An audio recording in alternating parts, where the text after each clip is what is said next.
Donald Trump's administration is cruel, it is incompetent, it is evil, but really it's just embarrassing. It is embarrassing to have Donald Trump represent our country with his pudding brain on the world stage. And that is exactly what we saw today in a conference with African leaders in which Donald Trump humiliated himself so badly that the leader of Liberia quite literally laughed at the idiotic comment that he had made, showing just how stupid Donald Trump is, something we know, but he likes to continue to prove out. We're going to get into it, but before we do, if I could quickly ask you to leave a like on this video, and if you haven't already and you enjoy our channel, to hit that subscribe button because it goes a long way in supporting our work. Now, before we can get into the comment that Trump made that had him laughed at to his face, we got to start where this began.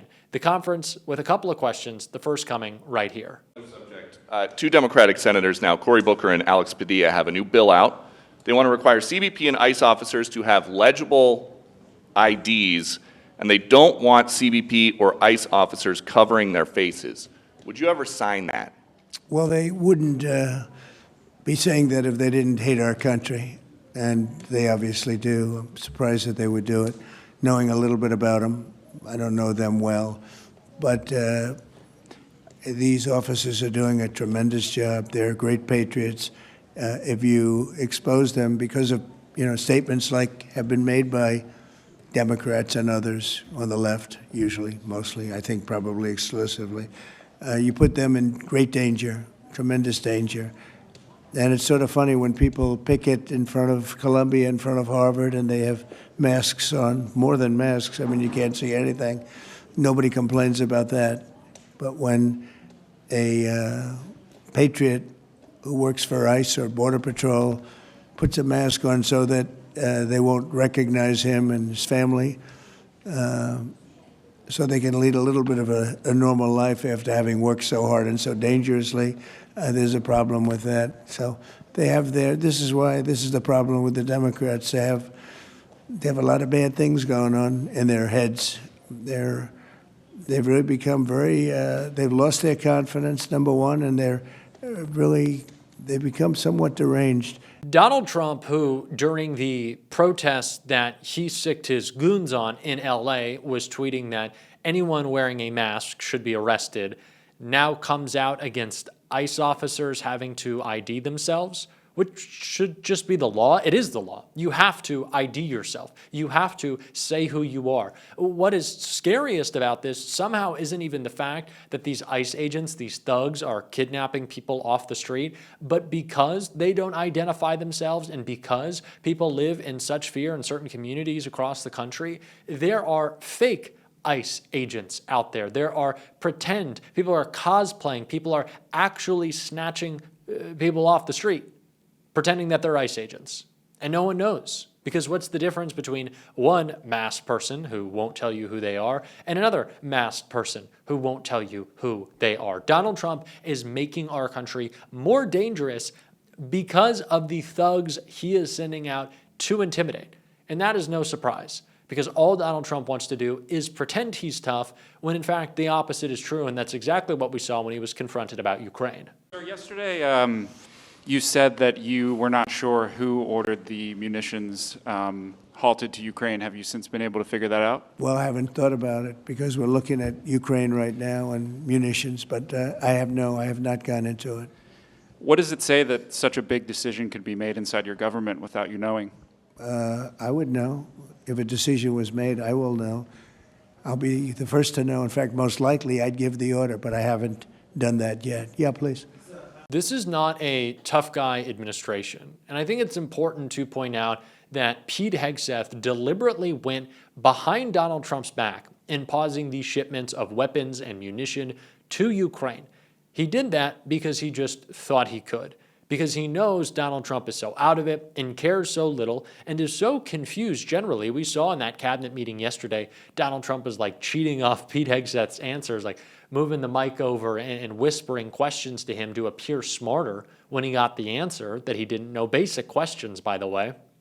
But Pete Hegseth did that because he knows he can maneuver around Trump. That Trump isn't really running the show. Sure, he has amassed more power in the executive than any other president in history and plans to continue acting like a dictator, but everyone is kind of pulling the strings of the pudding-brained president. And that is incredibly terrifying, especially as Donald Trump continues to show how idiotic he is. But like this, just take a listen. Well, thank you, and such good English, such beautiful. Where did you learn to speak so beautifully? Where were you educated? Where? Yes, sir. In Liberia. Yes, sir. Well, that's very interesting. That's beautiful English. Sure. I have people at this table can't speak nearly as well. Very And good, they, sir. Thank you. Donald Trump questioned the leader of Liberia's ability to speak English, although the country's official language is English. What are we doing anymore? And also, let's be real, the subtle racist undertones there are so clear. Donald Trump's like, wow, I'm surprised that you can speak coherently. It's gross. But does he know anything? Does he get briefed? Remember when that story came out about how Tulsi Gabbard was considering making all of Donald Trump's security briefings like a Fox News fireworks show with some animations and some razzmatazz? He clearly doesn't get that when he meets with world leaders. He knows very little about these people. Remember when they were showing the fake footage of South Africa? It's not a surprise. He doesn't know anything. Or he feigns ignorance. He pretends that he doesn't to get himself out of the atrocities he's committing, like we saw right here. President Trump, James Comey and John Brennan now under criminal investigation related to the Trump-Russia probe. Do you want to see these two guys behind bars? well, I know nothing about it other than what I read today, but I will tell you, I think they're very dishonest people. I think they're crooked as hell, and maybe they have to pay a price for that. I believe they are truly bad people and dishonest people, so whatever happens, happens. So there are two different lanes that we can assume from Donald Trump's response to an investigation into Comey. The first is, of course, he's spurred this on. It's what he wants. He wants to attack someone he views as his enemy. Very, very plausible. The second is what I call the Kash Patel effect.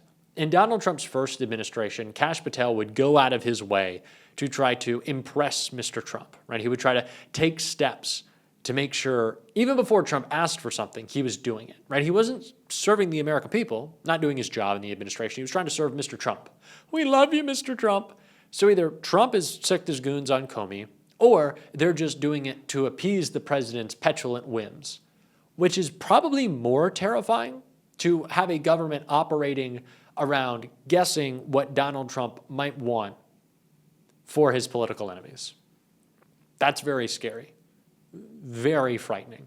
And it has some very serious implications for someone who is now not just Donald Trump's enemy in the public, but technically politically with his new third party and Elon Musk. But I think he's about to learn some lessons about how difficult that's going to be. Over the weekend, Musk announced he would be forming a new political party called the America Party. He says the America Party would caucus independently from either Republicans or Democrats, making them the deciding vote, in his words, on all matters that divide the two parties. Okay. And in characteristic Musk fashion, he's already bragging about just how easy this will all be, tweeting that breaking the two-party system is not hard, TBH. But new reporting about this nascent effort confirms what you have probably already guessed. Elon Musk has no idea what he's doing at all. I mean, here's how the New York Times described it. Quote, as with many of his tweet-length proclamations, Mr. Musk's plans for the new party are opaque. His private conversations about it so far have been conceptual and not focused on the details of what it would take to bring it to fruition, according to two people briefed on those talks. Mr. Musk's team has not yet taken many operational steps to stand up the party, and he has ingested feedback about the effort, including what the party's logo should look like, from Grok, his company's artificial intelligence chatbot. Elon Musk had to ask his AI chatbot how to start his third party. You can't make it up. Now, as a side note, that's the same AI chatbot that went rogue today and started spewing anti-Semitic hate while calling itself Mecha Hitler. Yes, that also really happened today. The truth is that there are a lot of barriers to building a new political party in this country, a lot. I mean, for starters, every state has its own unique laws for how to get on the ballot. As election law expert Rick Hassan points out, the state of New York, for example, expressly prohibits a political party from having American or part of that name in a party title, which seems like a huge problem right out of the gate for Elon Musk's America Party, as he calls it. But the biggest impediment to Musk's idea is the American political system itself. I mean, America has what's called a past the post elections. Sorry, that's a tongue twister system, meaning whichever party gets the most votes wins. And whenever a third party enters the picture, they inevitably become a spoiler for the major party that most closely aligns with their views, like, say, Ralph Nader in 2000 or Jill Stein in 2016. Elon Musk just spent the last 6 months taking a hatchet to the federal government and making an enemy of Democratic voters basically everywhere. So it's really hard to see how a new political party born of that legacy would attract any left-leaning voters to his cause. Musk has cited his own unscientific X poll that found 80% of respondents want to see a new party. But actual polling finds that 80% of voters in both parties think rich donors like Elon Musk have too much influence in politics. They don't need more, which may be part of why Musk himself is viewed negatively by a majority of Americans. And Musk's forays into politics in places like Wisconsin, there he is in a cheesehead, suggests he's not exactly an expert when it comes to winning voters over to his side. He lost there by a lot, despite setting a lot.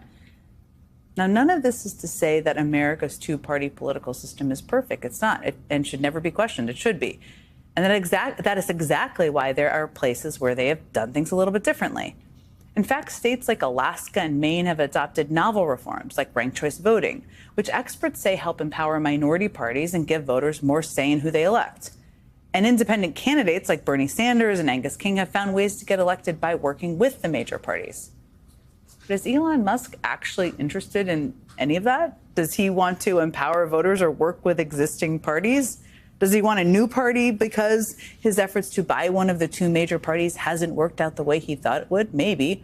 Or maybe it's just a vanity project to get the world's most insecure billionaire some attention. Now, do I think that Elon Musk will put together a cohesive slate of candidates in important congressional and Senate races? No, I don't think so.